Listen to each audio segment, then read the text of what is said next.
নমস্কার। ১লা ফেব্রুয়ারি মাননীয় অর্থমন্ত্রী নির্মলা সীতারামন লোকসভায় পেশ করেন union budget ২০২৫-২৬।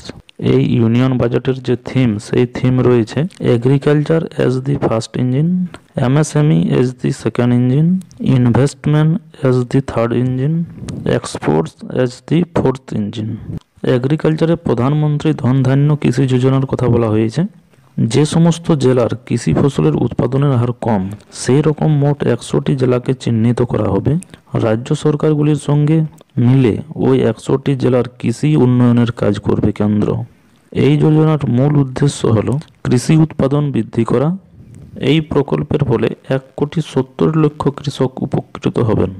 Building rural প্রসপিরিটি and resilience, দক্ষতা বিনিয়োগ এবং প্রযুক্তির মাধ্যমে কৃষিতে কর্মসংস্থান তৈরি করা। গ্রামীণ অর্থনীতিকে চাঙ্গা করাই হলো এর মূল লক্ষ্য, যাতে migration is an option but not a necessity. আত্মনির্ভরতা ইন পালসেস, অর্থাৎ ডালে যাতে আত্মনির্ভর হওয়া যায় সেই জন্য ৬ বৎসরে একটি মিশন চালানো হবে। কেন্দ্রীয় যে এজেন্সি রয়েছে তারা চাষিদের সঙ্গে একযোগে কাজ করবে। Comprehensive programme for vegetable and fruits. Makhana board in Bihar, বিহারে মাখনা চাষের জন্য মাখনা বোর্ড গঠন করা হবে। National mission on high yielding seed, ফসল যাতে বেশি হয় তার জন্য হাই ইয়েল্ডিং সিড তৈরির মিশন চালানো হবে। এছাড়া ফিশারি রয়েছে সমুদ্রের এক্সক্লুসিভ ইকোনমিক জোনে, যেমন লাক্ষাদ্বীপ, আন্দামান নিকোবরে মাছ চাষের জন্য পরিকাঠামোতে গুরুত্ব দেওয়া হবে। এনহ্যান্স ক্রেডিট থ্রু কেসিসি, কেসিসিতে ঋণ দেওয়ার যে পরিমাণ আগে ৩ লক্ষ টাকা ছিল তা বাড়িয়ে ৫ লক্ষ টাকা করা হবে। ইউরিয়া প্লান্ট ইন আসাম, আসামের নাম রূপে একটা ইউরিয়া প্লান্ট করা হবে, যার ক্যাপাসিটি বৎসরে 12.7 লাখ মেট্রিক টন হবে।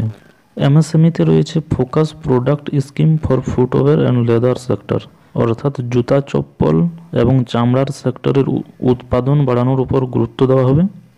Measures for the toy sector, made in India ব্র্যান্ডের মাধ্যমে হাই কোয়ালিটি ইউনিক টয় তৈরি করার মাধ্যমে ইন্ডিয়াকে টয়ে গ্লোবাল হাব করা হবে। Investment as the third engine, সক্ষম অঙ্গনবাড়ি অ্যান্ড পোষণ 2.0। এই প্রকল্পের মাধ্যমে ৮ করোড়েরও বেশি চিলড্রেন, ১ করোড় প্রেগনেন্ট উমেন এবং ল্যাকটেটিং মাদার্স, এইসব মাতাদের নিউট্রিশন সাপোর্ট দেওয়া হবে। অটল টিঙ্কেরিং ল্যাব, গভর্নমেন্ট স্কুলে ৫০,০০০ Atal tinkering lab set up করা হবে। Broadband connectivity to government secondary school and PHCs, গভর্নমেন্টের সেকেন্ডারি স্কুল এবং প্রাইমারি হেলথ সেন্টারগুলিতে ব্রডব্যান্ড কানেকশন করা হবে ভারত নেট প্রজেক্টের মাধ্যমে। Expansion of capacity in IITs, আগামী ১০ বছরে আইআইটির সিট ডবল করা হবে, ৬৫,০০০ থেকে বেড়ে ১,৩৫,০০০ করা হবে। Expansion of medical education, next বছরে ১০,০০০ এডিশনাল সিট বাড়ানো হবে এবং আগামী ৫ বছরে ৭৫,০০০ সিট বাড়ানো হবে। Day care cancer centre in all district hospital, পরবর্তী ৩ বছরে প্রত্যেক জেলা হসপিটালে ক্যান্সার সেন্টার গড়ে তোলা হবে। নিউক্লিয়ার এনার্জি মিশন ফর বিকশিত ভারত, ২০৪৭ সালের মধ্যে ১০০ গিগাওয়াট নিউক্লিয়ার এনার্জি তৈরি করা হবে।